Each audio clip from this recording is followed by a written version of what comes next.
Hello and welcome back as we explore Pantone markers from Royal Talons. And if you haven't heard it already in a previous video, I gave a brief description of the advantages and disadvantages and the features of the Pantone markers.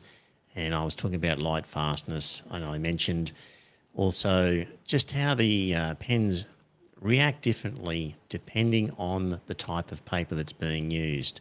And I promised in that video that I'd do a subsequent one where I would demonstrate these three apples and how doing them on different paper gives these quite distinct results. And I said I'd have a crack at recreating those so that you could see what I'm talking about. So without any further ado, I'm going to have a go at these apples. That's the cartridge paper, that's the blending card, that's the watercolour paper. So let's start first up with the cartridge paper and see how we go in exploring what's going on with these pens on the different papers. So this is Expressa to cartridge paper. It's 320 GSM. Normally in a visual diary or something like that, it would be 110, 150 GSM, but the principle is the same. So it's cartridge paper. It's a relatively smooth cartridge paper.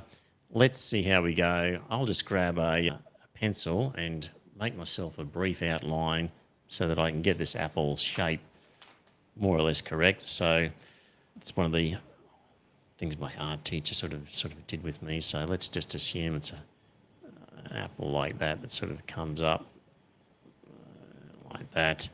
And we're going to have a bit of a shadow area out here like that. Really want to reserve a little bit of white space. I'm going to have the light coming down this way. We're going to have sort of whole of the apple and some sort of bit of it coming out of there, and perhaps a leaf. That doesn't look great, but let's see how we go as a basic colour. So I've got here some orange and in different shades, and I've got a red that I'm going to come over it with as well. The main point of this is to just look at the blendability of the pens and see how we go. So ultimately, I'm aiming to have slightly darker shades of red down here and some lighter up there. Again, darker up the top, hidden by the leaf perhaps. So I'm really, let's just see how we go in terms of blending. And I'm probably going to flip this upside down because it's just going to make it easier for me. So let's start by applying some of the lighter orange colour. This is the 1565 and see what happens. So I'm just going to quickly sort of block in some colour here and get my basic blocking in done, and then we're going to sort of add some colour. You can see that's a relatively smooth sort of application there, even though I've come in late when it's that edge would have dried to some extent. Yep. I'm going to be rough, so let's just, and that leaf is embarrassingly narrow, but let's just go with it and see what happens. I'll leave that up there like that. That's going to get some darker colour. Probably going with that. On any sort of drawing you might be doing, you might be just sort of layering some basic. I'll just put that colour in as well. There we've got some colour laid in. We want to create depth always, don't we, at some point? We need to add darker areas, get the illusion of shape.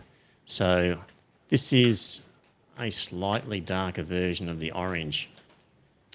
Let's apply that and see what happens. Seems to apply a lot easier because the paper now is already saturated with some colour, so I'm getting that in fairly easily. And I'm just going to sort of feather in, I want to retain a bit of lightness there. That's going to be quite dark in there. So not bad. so far in terms of blending. And then we're going to have, if I, for example, wanted to smooth that transition there. So I would, in all ways, when it comes to sort of working with marker pens, you would apply your light colour, your dark colour, and then to smooth out the transition areas, come back again with the light colour. So if I felt that those were a bit harsh, I could smooth them out like that. Not a bad result in terms of getting that blend to be a little bit smoother. So let's just show you there. Okay, we want to add some red. It's a red apple after all, isn't it? And as I said before, my light's coming this way, so now this red is quite a different colour, isn't it, to the orange?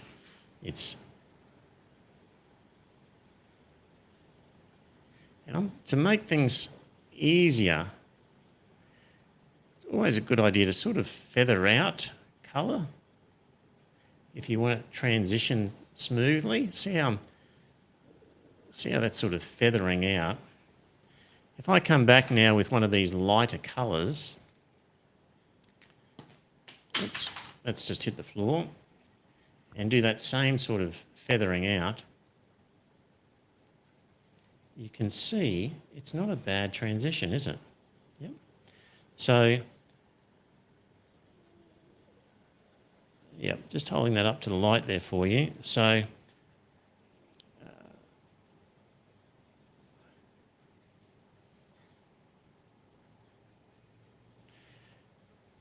use that feathering technique where you're sort of applying and letting it trail off, and that's naturally going to allow you an easier transition to other colours. Yep. Right. Where are we? Our light, our middle, and our red. And let's just add some sort of, let's get this leaf in just so that I know what I'm working with here. It's going to be quite a dark colour leaf, actually. I think I've got a better sort of colour there. Let's just try that guy there, so that just it starts to make some sense, because at the moment it's not making much sense, is it?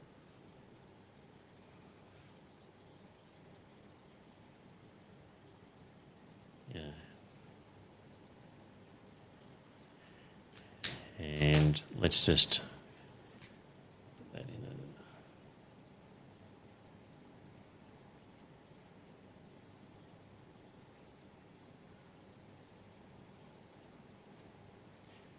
Like a nice sharp point if I can get one. It's not easy to do these demos with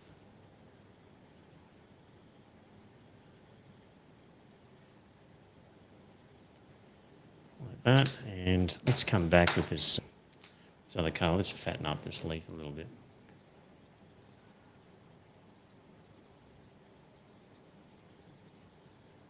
Right, and we'll give it a little bit of a, so we can also just get the sense of what's supposed to be happening with this.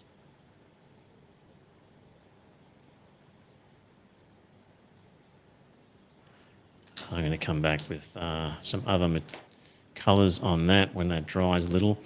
All right, we've got a nice transition here from the dark red to more of an orange blush, which we've been able to achieve relatively well with this cartridge paper. Let's just look at some shadow. Unfortunately, I don't have a great selection of pens here as yet for colouring in shadows, but we'll just pick any rough sort of colour range to try and put in some shadow. Gee, what have I got? I've got a grey and a brown. I've got this guy as well. I've got another. The problem is I've got a cool grey and a warm grey. And let's just start with some cool grey and just see what happens. To put that in, and then we'll be able to go over it with something else. So just sort of not the greatest colour to do it with. See, I've got a hasty application, but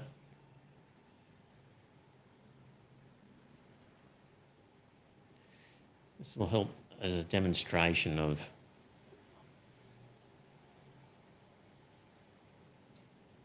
of sort of blendability. You know, let's just go in with this same colour, a bit heavier, and just see how we go with just getting a darker area without even another pen, just by adding more colour or just more ink.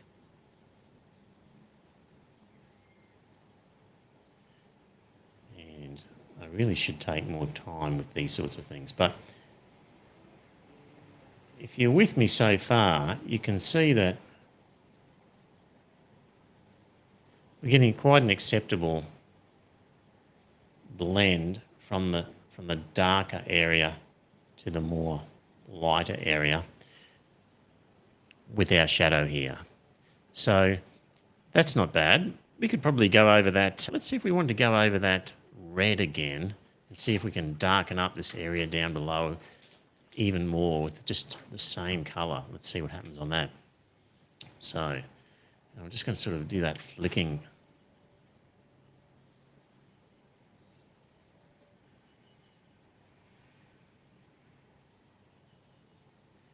It's not bad.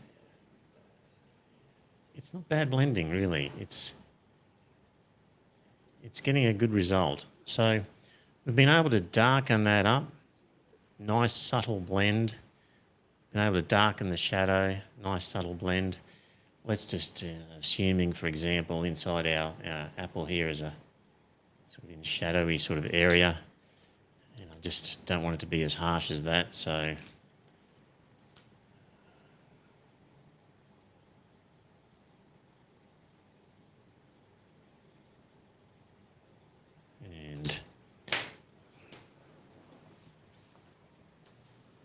of course, you're not always compelled to just stick with the Pantone marker pens. With this sort of drawing, you're always, inclined to use Pigma Micron pens, Copic multi-liners, things like that to help you sort of add extra colour in there. This guy, I'm sure, should have a little bit of a shadow coming out of there like that to help show us what's happening there. And I really wished I'd spent more time on that leaf, but anyway, that's just going to have to do, isn't it? You've seen better apples, I'm sure. You probably do better apples, I'm sure. But what we're looking at here is the blending. Now, this is 300 GSM. It's quite thick paper. So what's happened on the back? Nothing on that one. But I'm sure if it was thinner, you'd have something. So cut me some slack on the finished product here. But in terms of what we can achieve with these pens and blending them and the richness of the colour. Like if you're doing watercolour apples, easy to get muddy colours. One of the advantages of these pens is you're not using a brush that you're dipping into the same mixture all the time and getting more muted, muddy colours. When you're wanting those popping colours, this is a good choice for that sort of thing. So let's just leave the cartridge paper example for the time being, and maybe let's move over and try a blending card example. Yep. So blending card is a smooth, acid-free paper, very smooth, superb for Copic. So, just to prove the point in terms of Copic, because at the end of the day, I'm responsible for selling this card as well, and I want Copic people to know how good it is. So this is with Copic pens. One thing I noticed right away is I can actually smell the alcohol from the Copic pens, and there hasn't been any smell, of course, from the Pantone pens. So if you are really sensitive to odours, then there's another reason for using Pantone as opposed to Copic.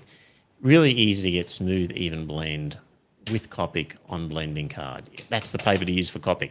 Now, let's see what happens with the apple example. So grab that pencil again, And let's see, the apple again is going to be a very similar shaped apple. And it's going to go around like that. I've got to leave myself a little bit for that hole. I'm going to have that little twig coming out. I'm going to have a much fatter leaf this time. Give myself a chance. That's already looking better than my previous example. Shadow out there. That's my basics. Let's see how we go now with same Pantone pens, this time on the blending card. Same artist, that's me. And let's go for it. Okay, the lighter orange to start with. And I like to flip it around because I just like to start. I'm going to do the light source coming from the same direction as well. Okay. I like to use the brush. The brush is always going to be at this end. The chisel is going to be at this end. Just look at the cap. If you guess, you're going to be wrong 50% of the time. Okay. Let's whack in some colour and lock in this colour. Just trying to find that edge of my apple and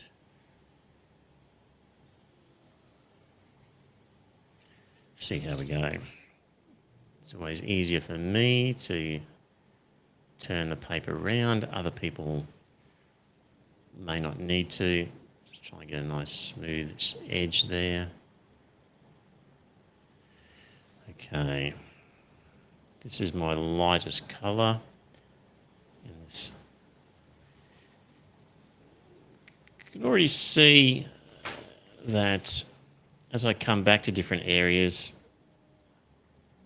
I've got to be a bit more careful if I want to try and get a blend.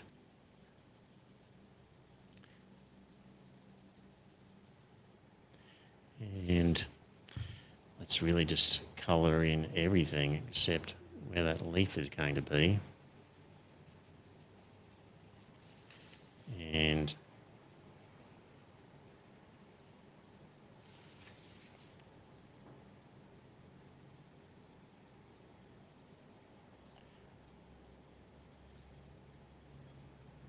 there we go. Now, just to sort of show you how that's panned out, and let's just try and add a bit more colour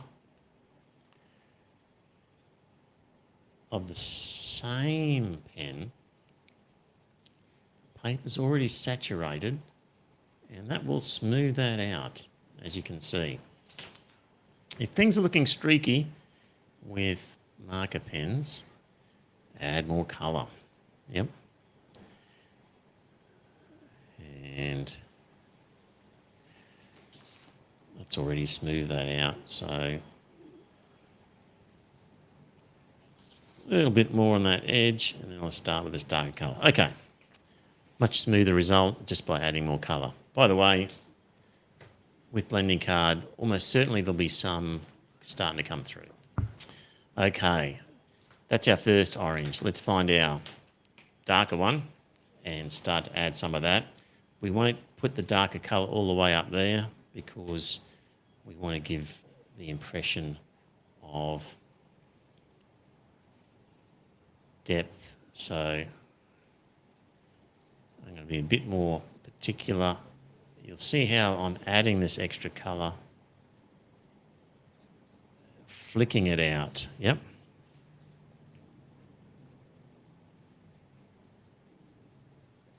And I'm getting a nice blend, actually.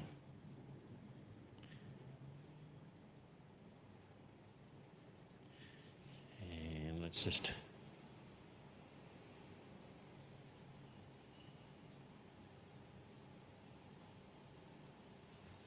There we go. Trying to keep this area slightly lighter because the light's coming in from there. So there's our result so far with the blending card. Now, so we've done our two orange. Let's add our red. This is going to be a bit of a test. Again, I like to use the brush end. I'm going to be using this sort of flicking motion. That's going to really help the blending. So let's introduce that colour now.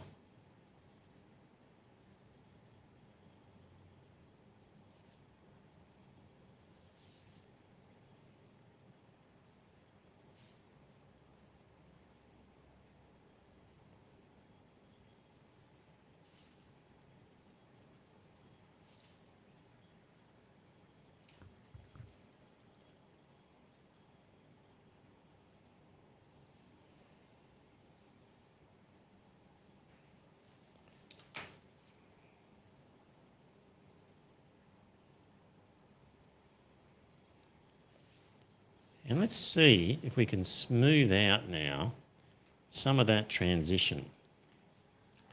Let's grab our dark orange and go over that area.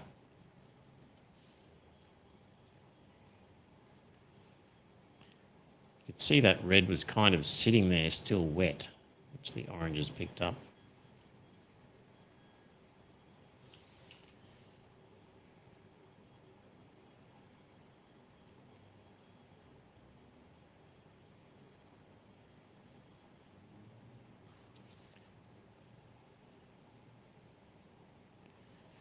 I'm just going to wipe that a little bit because I can feel it picking up a lot of that red. Okay. Not bad in terms of some transition there, colour. And could really smooth that out even more with a bit of that very lightest one.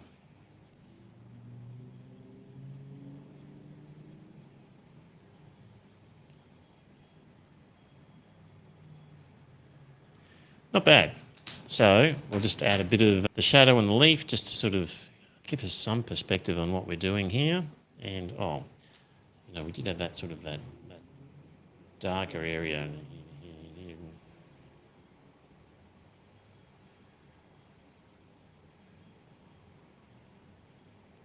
And that's going to come out of.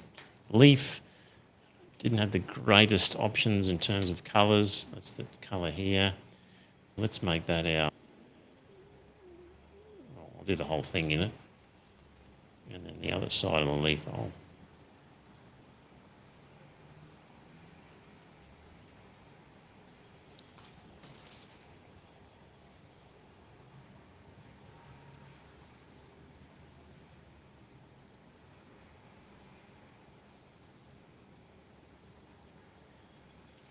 Okay, and let's try and just give the impression of the underside of the leaf. It's quite a dark colour, this one, but let's see what happens with it anyway.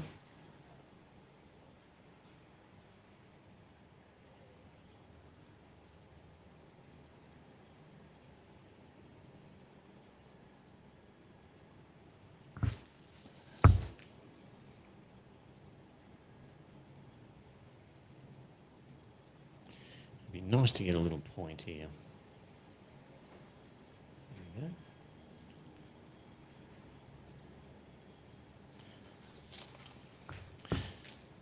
There we go. I had that little sepia coloured Copic multi-liner. Let's just... There's a quick... There.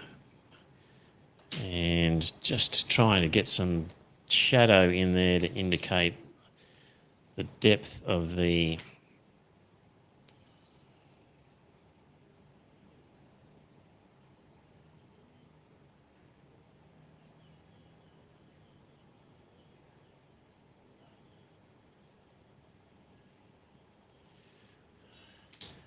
whole of the... I just need that to dry a little bit. I'll do a little shadow coming out of there. Maybe I'll just put that in now just because I... Let's see what happens in terms of doing a little shadow down here, which has got quite messy. And we'll see how that blends out. What did I use last time? I should have made a note of that, shouldn't I? But I think I used something like that. Yeah, I think I just used the grey. And I used multiple layers of the grey is what we did here. So if you remember from the cartridge paper one, I think we just did that. How are these shaping up? Not that dissimilar in a way. So let's see how we go with this one. Might have to eat my words about the blending card actually, because I've been quite careful.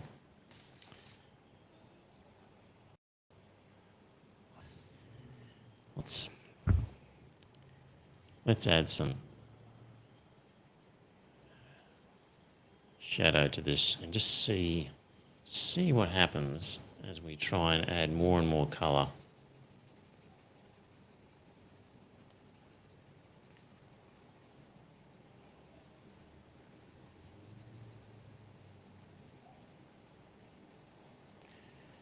bit rough with the edges over there. Because this is a pen demonstration rather than a how to draw paint demonstration. Right, want some nice darker colour in here. Let's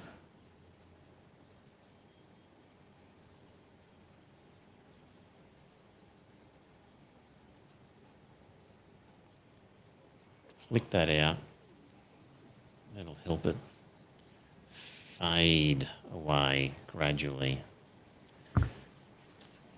How are we going there? So it's just sort of drying a little bit on top of the paper, and of course it's a pretty rough job I've done for you, but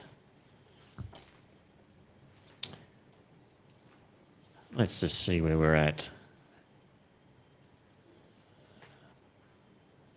Cartridge paper, still my favourite, I think. I think I found the blending more controllable than here. Actually, let me go over a bit more with the darker red again. See if I can add some darker shading into this area here and see how well I can then blend it into the remainder. I remember I went over this one with a bit of extra red at the end. Let's do that on this blending card and sort of see what result we get. Okay, let's do that. We've got our red colour here.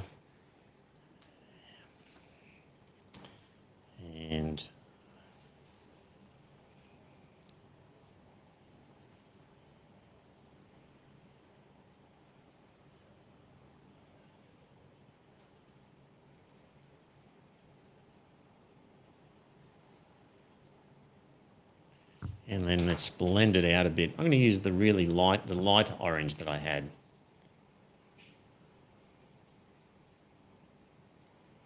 I can feel it picking up. I can feel this orange picking up the red. I'm just going to get that over there. And I've really been testing this paper with a lot of ink, so it's starting to peel just a fraction. But that's helped. So here we had this one here is our cartridge paper. This one here is our blending card. And look, if you're a talented artist, or at least more talented than me, which is not going to require much, you can see you can achieve some nice subtle blending if you're careful about it on either paper. And you can see that, it's quite a clean red and orange that you can get from this. So actually don't mind the leaf on that one at the end of the day. That one sort of worked out okay. Let me just see if I can put that a little bit of shadow coming over there. All right, so cartridge paper, blending card. Remembering what we do can go into a photo frame and be displayed. It doesn't have to be stuck in a folio in a drawer somewhere. It doesn't have to be in a sketchbook. Can be. We can actually hang it up on the wall and show people. That's the nice part about these pens. So, third and final paper. And this is just Academy watercolour paper, Bao proper watercolour paper.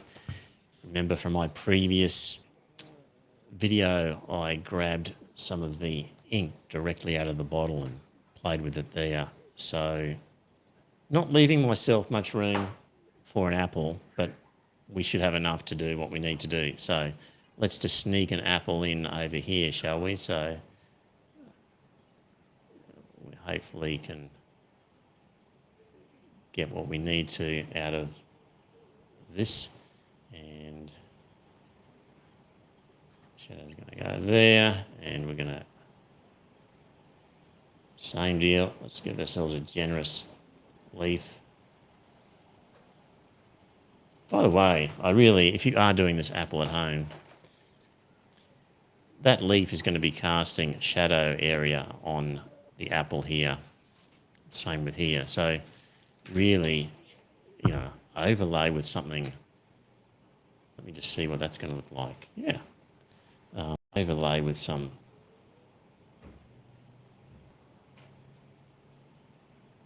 darker colour to sort of indicate the leaf has cast a shadow, and there's a shadow in that there. So let's do that here for completeness sake. Already looking more realistic, maybe. It's the thing about marker pens, and it's sort of the layering as well. So on its own, it's that colour, but these pens, a lot of these colours are quite transparent. So you can sort of just grab a grey and layer it over the top and get some, shadow effect that way. So that was our cartridge. That's our blending card. And we're coming back with some proper watercolour paper. All right. As I've done with all these, and I'll do it the same way this time, I start with the lighter orange. And as I sometimes do with all these, I just grab the wrong end and got the chisel. I much prefer the brush, so I really need to look. Okay, let's start with blocking in some colour on this. And, I immediately notice the colour appears more orangey, more vibrant. See how it's sitting on that paper. So as I re-attack different sections, see there's no line there at all because it's just watercolour paper. Whereas on the other papers, I had to work hard to sort of smooth out. So as I'm filling in this block of colour, I'm going to leave a little white section, which I should have done on the others as well. And I've only just remembered that's going to give this one an advantage, but hey. But see, I want to come back to this, and I'm getting no harsh lines when I come back and re-attack these edges. So that's a lot easier.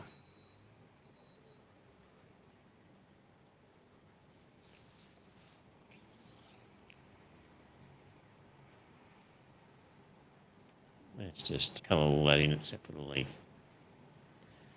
There we go. Smooth. And just the colour itself. Well, we can't compare now, can we? Oh, cartridge paper colour. Can you detect a difference between those? To my eye, in the flesh, this one is a slightly duller, greyish. This is more vibrant. Play with this yourself, see what results you get. Okay, that's our first orange. We need to add another darker orange, as we've been doing all along, just to keep this consistent. And let's do that. So I could just see I had little bits of paper from the previous example there. Okay. Again, flicking. Can you see how easy that is? And how that fades away, that colour? I hope you can, because it's certainly noticeable to me.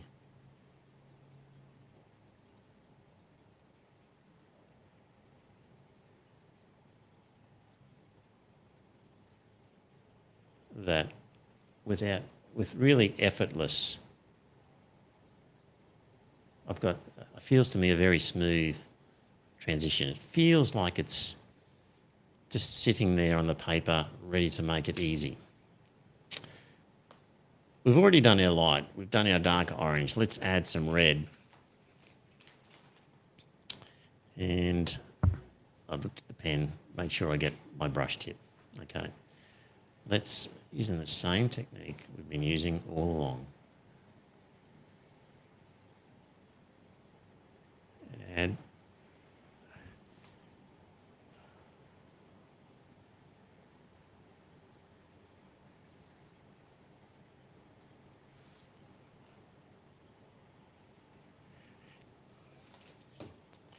Looks a little bit rough. I'm just going to come across.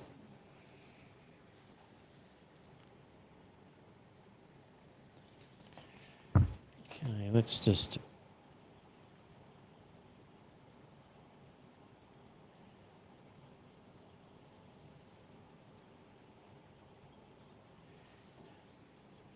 I just want to blend that out now.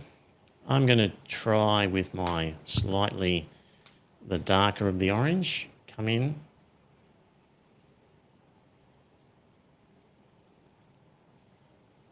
I can feel that red is on there. I'll just take some of that off.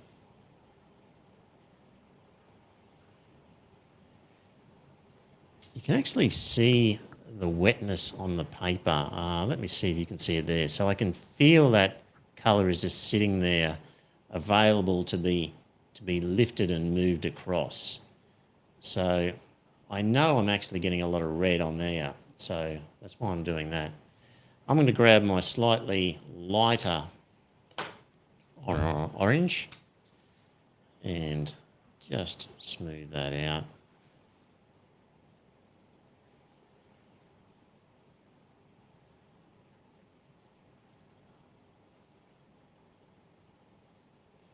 There we go. Okay, let's do a little bit of leaf work here. Let's see if we can just add some context to this apple.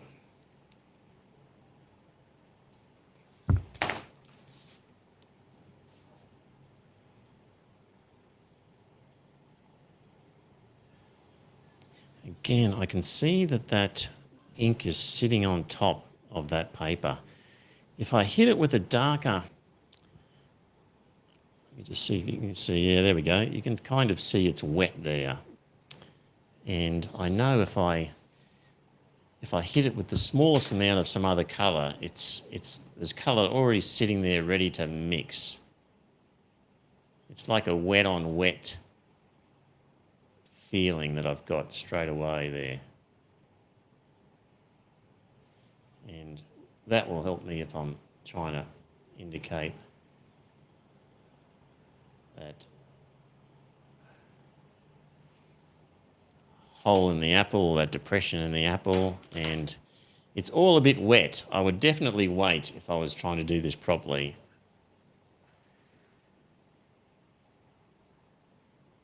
And yeah, it's definitely too wet to sort of... There you go. There's a disadvantage of this. The easy blending, and I think the more vibrant colour, is coming at the cost where I have to work a bit slower because the ink is sitting there wet on top, making it difficult for me to do what I was able to do with the other papers, where I could come in and add extra bits without having to wait. So just remembering this is the shadow cast by the leaf. Let's just see if we can indicate that as well. And then we've just got a little bit of shadow down here to do, perhaps. You know, that little bump in that red is annoying me, so just get that. There we go. Is that apple kind of resting on the right side? Anyway, don't, Trevor, get too worried about the finer details. Let's grab the grey that we've been doing and we've been using to create the shadow, see what happens with that. We've got a bit of smudging happening here. Again, perhaps a disadvantage. You didn't see that happening in the other examples, but it's because this sits here wet and therefore easier when I've put my hand on it to get a smudge. So there are always advantages and disadvantages to things, aren't there? So the advantage of this ink sitting on top of the watercolour, being available to sort of blend easily, comes with the disadvantage of smudging and needing more time for things to dry before you can attack areas. So all depends on your needs. What's this? That's the grey that we're looking at here. Oh, Wasn't a good choice for this because this apple looks so much redder here. But anyway, let's give it a little shadow under here and see what happens. I'm just going to paint that in there.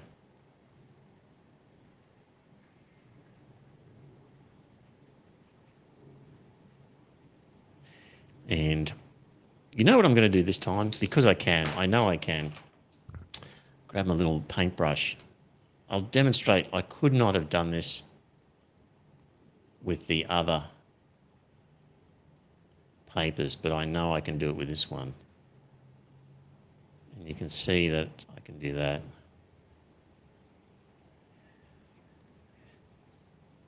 And get myself a subtler blend if that's what you're wanting. You may not want it. That red's going to be hard to shift, but there we go. There's a more subtle blend. So if I was really keen, I could perhaps... Can I soften that edge? Let's just see. Let me go over here, make sure that's nice and clean. And let's just come in and just play a little bit with that. And just take that edge like that. Ah, there we go. Possible as well. You couldn't do that on our other examples. I didn't leave white space on that one, but what I was doing with this sort of water brush could not do on the blending card and could not do on the cartridge paper either. That was the cartridge paper. So let's review how we went with these three. First up, we tried the cartridge paper. This was a 320 GSM cartridge paper, and I quite like it. And I know that if you've got a visual diary, you might have, sort of a sketchbook or something like that, then cartridge paper is just common. It's what's used on a lot of those sort of things. So you're going to get a good result from just a cartridge paper or just some sort of cardstock. This is the blending card, and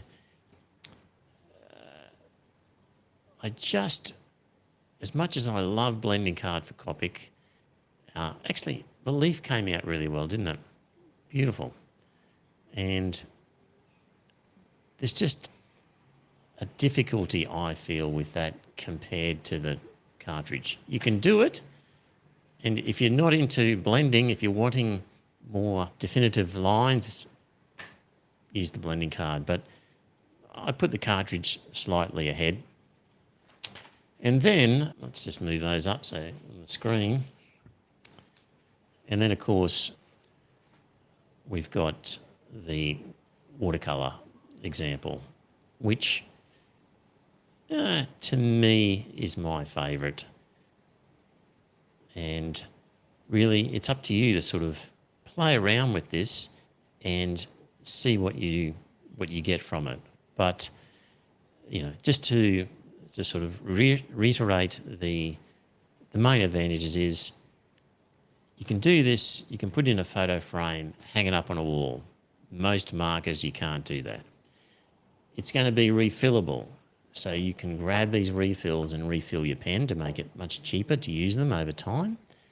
And you can grab this ink, even if you don't like pens as such, but you love the idea of this colour, then you can see the vibrancy of these colours. That's not easy to get. So refillable, and then the refills can be used themselves directly. And the third thing is the Pantone colouring system. So if you're doing this sort of thing and designing stuff that's going to be made, and you want to tell the manufacturer, make it in that same colour, you can tell the manufacturer, I want the red to be the Pantone 186 colour red, and they can match that perfectly. So there's your advantages. That's how you should think about these. Definitely worth playing around with. Buy yourself, as with all marker pens, when you're buying colours, don't buy, one red, one green, one blue.